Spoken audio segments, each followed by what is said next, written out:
Hello and welcome to After Hours. I'm your host, Stephen Braverman. My guest today is New Westminster Mayor Wayne Wright. Originally from Windsor, Ontario, where he graduated from Windsor's Teachers College, he moved to New Westminster in 1976. In 2002, Wayne was elected mayor of New Westminster, defeating popular incumbent mayor Helen Sparks. He's now serving out the last year of his fourth straight term. Will the mayor go for a fifth straight term with the next municipal election in November? Well, let's ask him.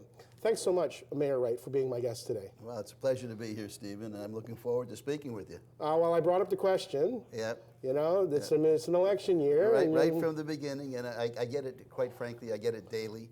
And the pleasure of that is that the people are asking because they want to support me. And they're happy with what's been going on. And, you know, and I'm telling them, you know, I've got to wait a bit more. You know, I'm not the youngest fella there, and I've had 4 wonderful terms so far. And if I can be an asset to the city, then that evaluation is going to take place in the next couple months. All right. Well, in a pre-Christmas article that I read in the Royal City Record now, yep. What I had read is that you actually had decided that you weren't going to run again this year. All right. But then now you're reconsidering running again. And you're going to make that decision in June, coinciding with the opening of Anvil Centre, which we'll talk about in a minute. Just what's changed that's made you want to at least reconsider running again when you actually had made a decision that you weren't going to run again? Well, what happened with the not running again is one of those off-comment statements, are you going to run again? And instead of going into detail saying, well, I'll think about it or anything, I think I might have just said, well, no, I've had enough. Well, that never was the case, okay? And I never looked into it at any level because I have a job that I was doing then, and I think I was only into the second year of a 3-year term, and that was too early to even think of doing it. And since then, now I'm making a true evaluation, as you would do in any business, okay? You make sure, is it the right decision? And the decision of becoming a mayor is really not, it's a decision, will I run, okay? Will the people want me, okay? And that's the other thing you want to do. And so far, I'm pretty happy, and I must say, though, I've got good people behind me. I've got a wonderful staff that right now is capable of everything and anything that anybody could want as a mayor, and we've probably got some other good mayor candidates that I've worked with quite extensively that would give me some comfort. So the answer is, I will make that decision, and I'll be happy to tell you when it is, but June's the best time. Yeah. Okay. Yeah, most municipal politicians that I've known over the years, they usually like to wait till around the summer anyways, or the end of summer. It really becomes an evaluation of the benefit for the city and yourself. It's that simple, right? Well, you know, before we get into some current issues, I actually would like to take a trip down memory lane, if you don't mind. As I mentioned, you were able to defeat popular incumbent mayor in Helen Sparks. Just wondering, you know, what do you remember about that election, and why do you think you were able to convince voters, you know, for change in leadership at that time? Well, you know, Helen was a mayor of the day that was good. I supported Helen. In fact, throughout her entire time in running in the politics. But we had some differences of where we thought the city should go. And at that time, I was the president of the Downtown Business Association, and we had troubles everywhere, okay? And yet, coming from another city, Windsor, okay, which the reason I was in New Westminster is because we both cities are on a river, both cities were old cities, both cities had the same type of downtown. I thought I was home, okay, where I grew up. And Windsor had the same problems, right?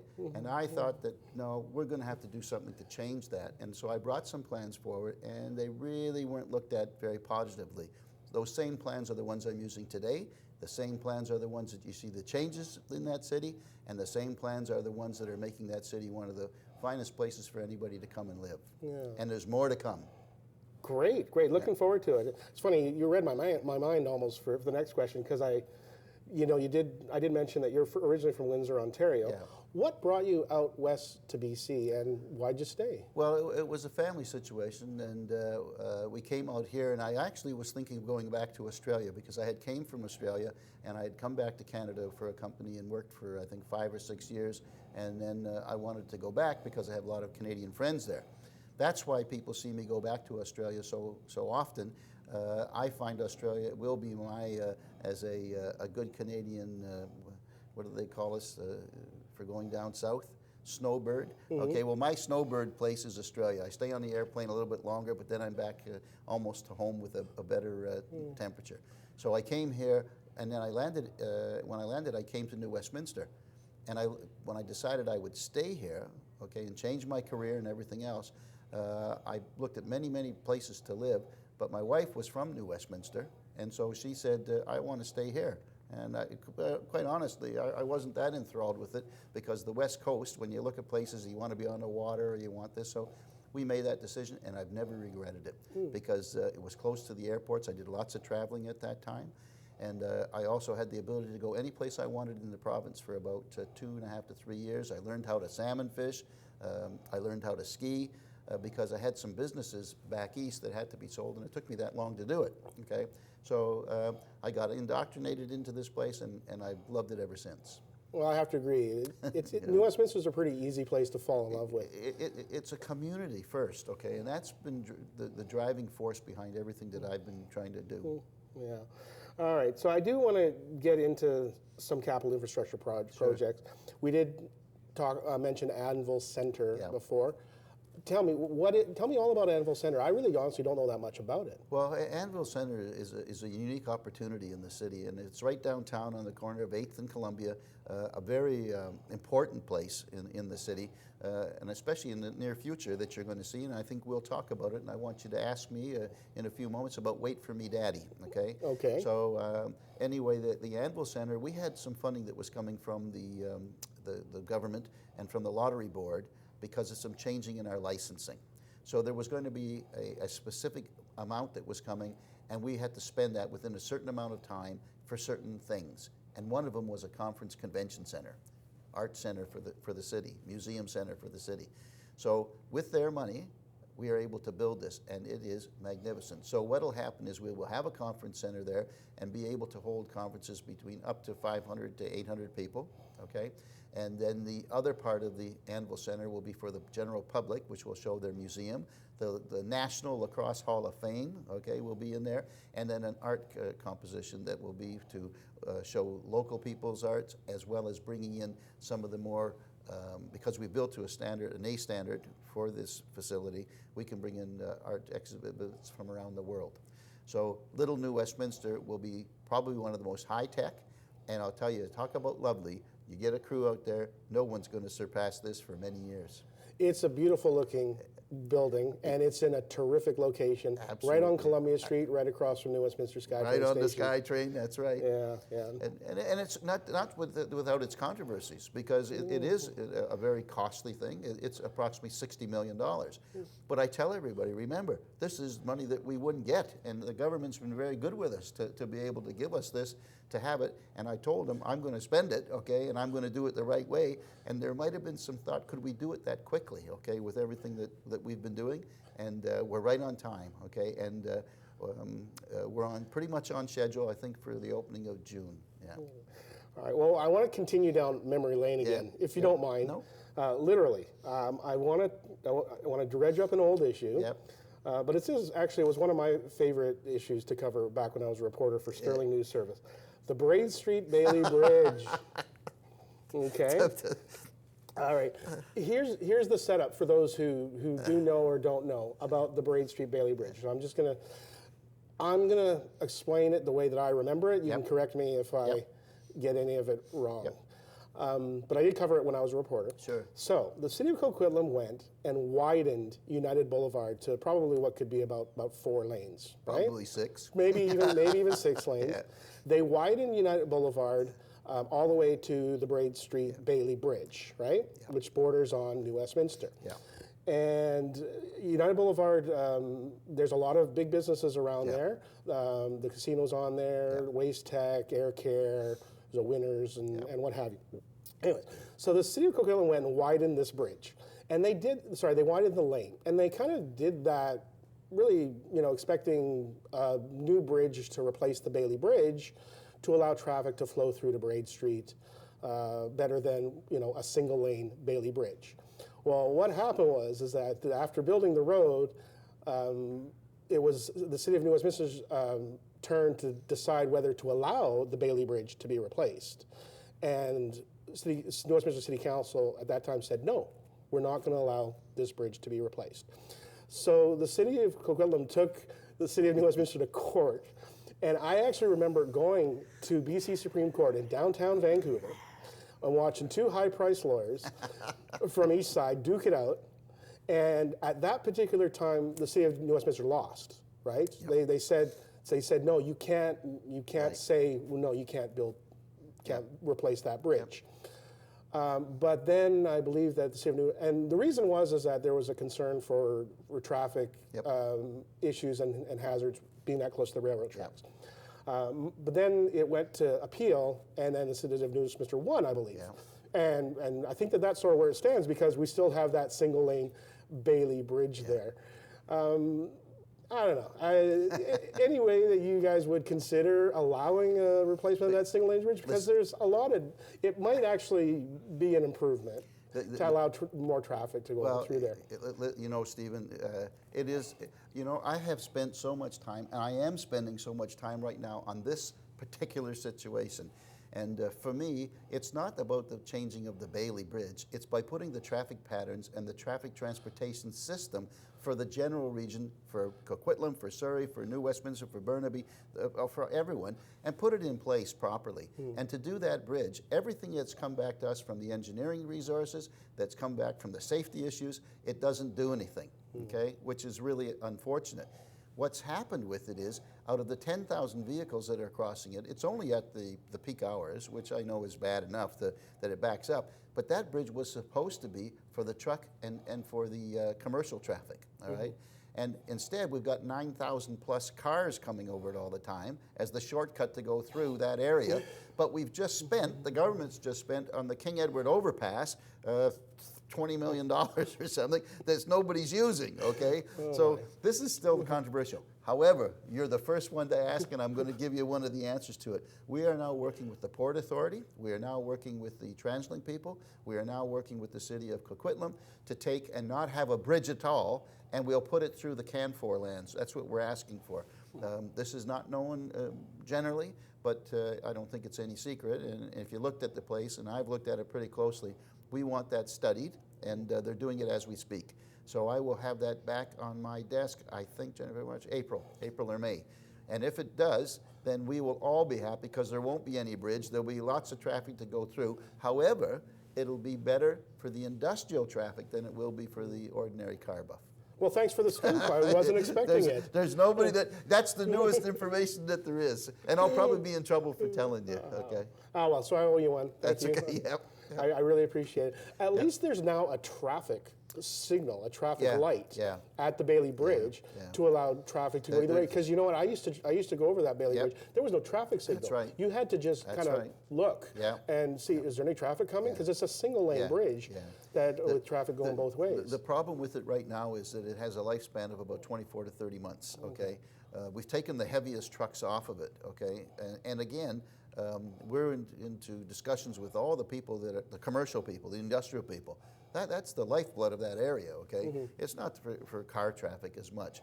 And the safety factor at those 6 lanes of train tracks is enormous, okay? Because you cannot change it, okay? There's no way to change it. So we're going to be pretty, well, I've been working on it for the 11 years I've been there, okay? So it'll come to fruition hopefully very quickly. Yeah, there's no shortage of. Thank you. There's no shortage of transportation issues to talk about, just in New West, but it's one of my favorite subjects to talk about. And you know, there's going to be a referendum on transportation that the provincial government is going to be putting out. They're still working on the language for it. They're looking at all kinds of things, raising property taxes. I even heard that they're looking at like charging everybody $1 toll every time for every bridge. I've never heard that one before. That would be interesting.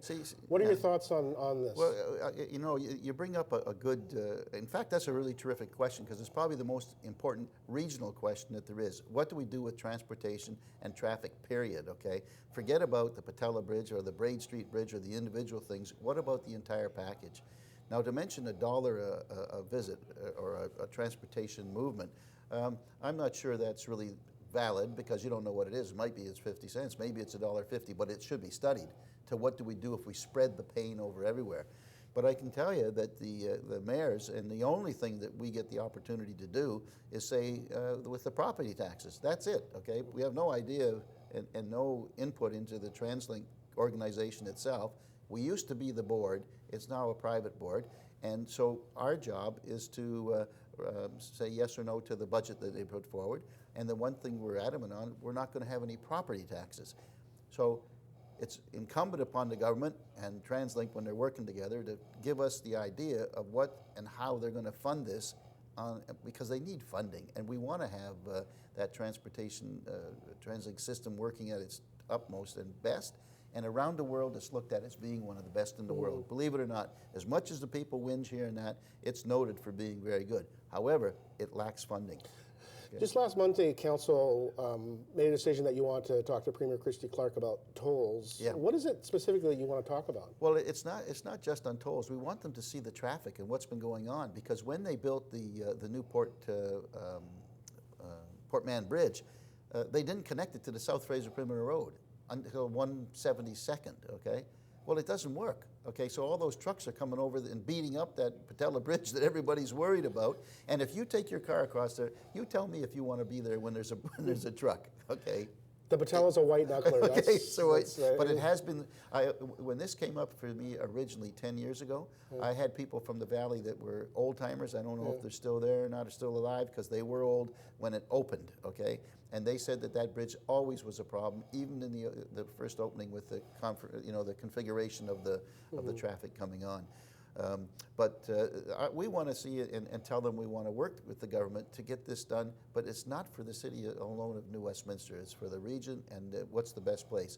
And one of the things is a bridge that goes from Coquitlam to Surrey, okay, that crosses that way over to the Bailey Bridge, which would be fixed, okay?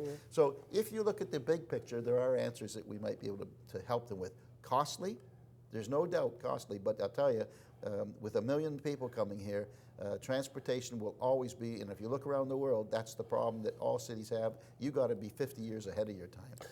Charging every motorist $1 for every bridge that they go over every time. Well, that's innovative. I give that, but historically we like to at least give people a free alternative. Usually, if there is a new bridge and there's new tolling, quite honestly, I almost wouldn't mind paying a flat vehicle levy. But we know what happened when the vehicle levy was proposed. Over 10 years ago, it just didn't. The cities put that forward, and it was knocked back by the province. The cities put forward. I think we've given them 5 different. In fact, at one time we had 15 or so ways of collecting different taxes. That's what they are. They are taxes. There's income-reducing revenues that we need to have. So how you're going to do it, I'm not sure. But I can tell you, on the property tax, sometimes that's a bit unfair. Okay, and that's what the general consensus is from the mayors. And we're not afraid of working with the TransLink. No mayor is going to be unseated for just that issue. If you're not doing a good job in your city in their entirety, then you got to be worried, okay? But you do a good job, the people are going to want you.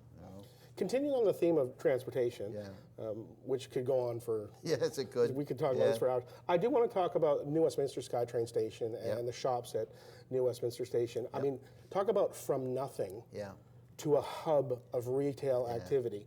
And I'm just wondering, what are your thoughts on what's developed there with the shops of New Westminster? And, do you think that what they've done there at the New Westminster Skytrain Station, should that be a model for other Skytrain stations in other municipalities? Yeah, that's a good ask, because in fact it is, and that's what they're doing. They're studying it now, because that's actually a duplicate of the road below. So what was there in the past now is up on top, and it was sold. And I'll be honest with you, in the vicinity of $100 million to a private capital firm from in Canada. And the plans they have for the future are even better. So when you were there today, and I think you might have, if you come in on the SkyTrain, I did, it's fantastic. I mean, you can shop, you can get onto the transportation, you don't need a car, you can walk there almost from any place in our city, especially the downtown. And it's a hub for that city. And that location was the worst in the city 8 years ago, okay? And I mean bad. And that was my first thing that I said we're going to fix. When I was a reporter for the Burnaby Now in the 90s, here's what I was told about the New Westminster Skytrain Station. That was the place to go and buy drugs. That's correct. It was an open market. That's correct. And to think what it looks like now, it's a safe place. There's a movie theater there. I go there with my father. We watch movies. I pick up some groceries. It's really terrific what's sprouted up there. It's got incubator businesses. It's the future of a SkyTrain line. That's what'll happen. Okay. Columbia Street Fire, big event last year. Yeah. You know, Yeah. what can we learn from that? Is there anything more that we can do to maybe protect some of our older wood-framed heritage buildings? Well, you know, there's a few things that we've learned, but one of them is that, you know, the destruction that you can have from a fire is impossible to, once it gets going on one of those old buildings, impossible to control. And the biggest thing is safety. The biggest thing is to have the buildings, where possible, sprinkled, but it would cost a fortune for some of those owners to do it, so that's a bit of a problem. The insurance is a problem. Having heritage is something you have to pay for. It's really easy for everybody to say, oh, it's great to have all these heritage buildings, but you know, there's a cost to it. And I'm not so sure how we're going to help that along, but I think we're going to have to in some manner. And I'm just not sure how. But most importantly is that the inspections we had, which we were lucky that we did have the inspections, we knew what was in the buildings, we had information that was needed at the time of the fire because it went so quick, right? That we were able to save the block. And to be honest with you, when I was standing there, and this is without exaggeration and not making up a big deal, the fire chief came to me and he said, if I don't do this, a certain thing, he said we could, and if the wind changes, this could be the big fire again, okay? And it would have taken out that block, could have taken the one across the street, okay? So we actually were quite fortunate. It melted some of the lampposts, okay? That's the heat that came off that thing, and it was only two-story buildings, right?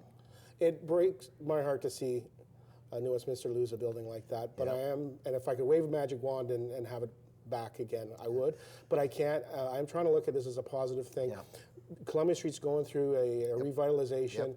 I've no doubt that something new and compatible is going to be Absolutely.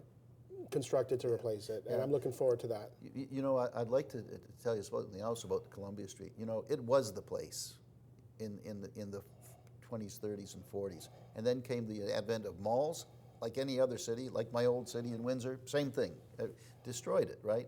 So now it's coming back, and it's coming back to put people there, families there. That's why we built the Pier Park, okay?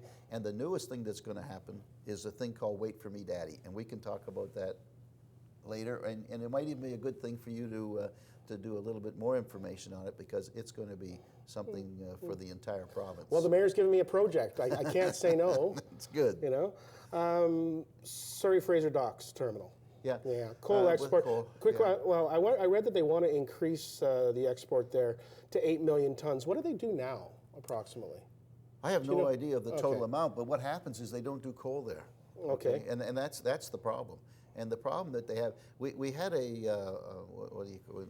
People came together and put a walk on a few months ago, and there was a ship in there. And they all looked and they said, look, it's coal, it's coal. And the smoke was just billowing out of this ship, right? And this happens all the time. But it wasn't coal. It was just ordinary flax or a seed, okay, that has dust on it. And so that's the same thing. Even if they do the best they can for the coal, the concern is, okay? So it's still got a long ways to go, because the medical implications of it are not Are you so against the increase in coal export through there? I am at this point, unless we are absolutely sure that that it's not going to have an adverse effect on our fisheries or our waters and on the people. Okay, and but I'm for jobs too. So I'm sitting there and I'm going to do this in a very, very mechanical and an intelligent way, which give me all the information. And don't try to snow me, because I'm a little smarter than that. Okay. I believe you. I won't.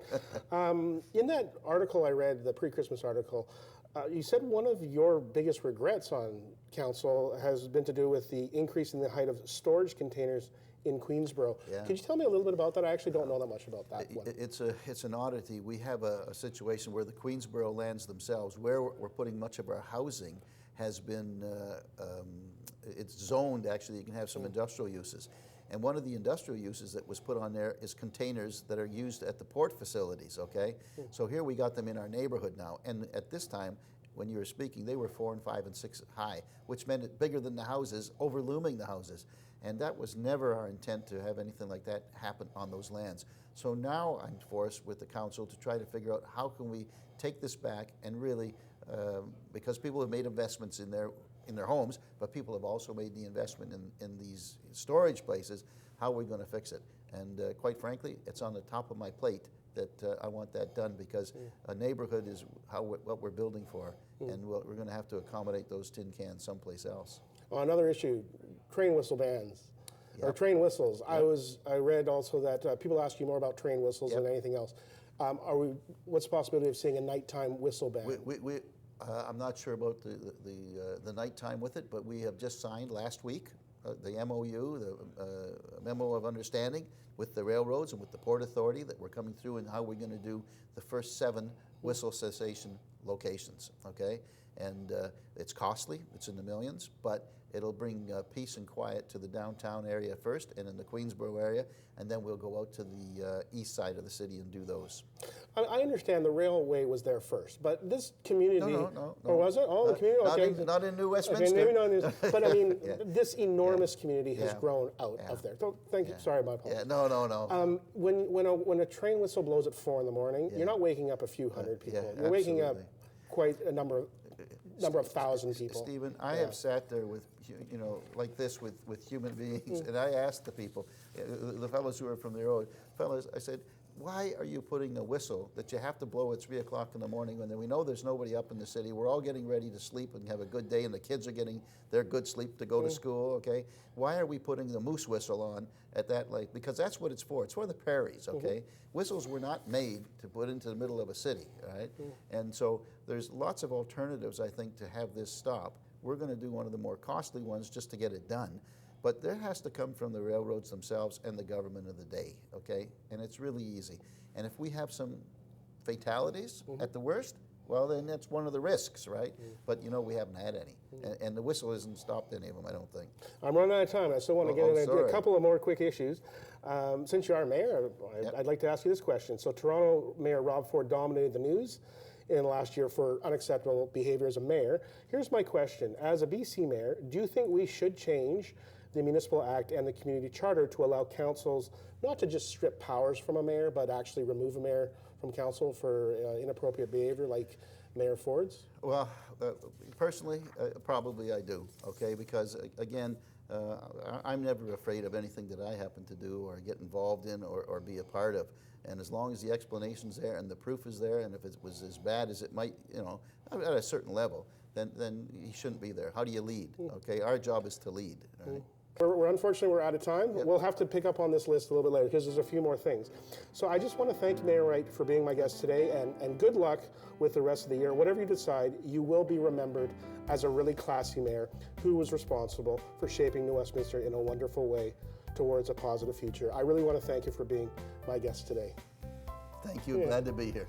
And thanks for watching After Hours. I'm your host, Stephen Braverman.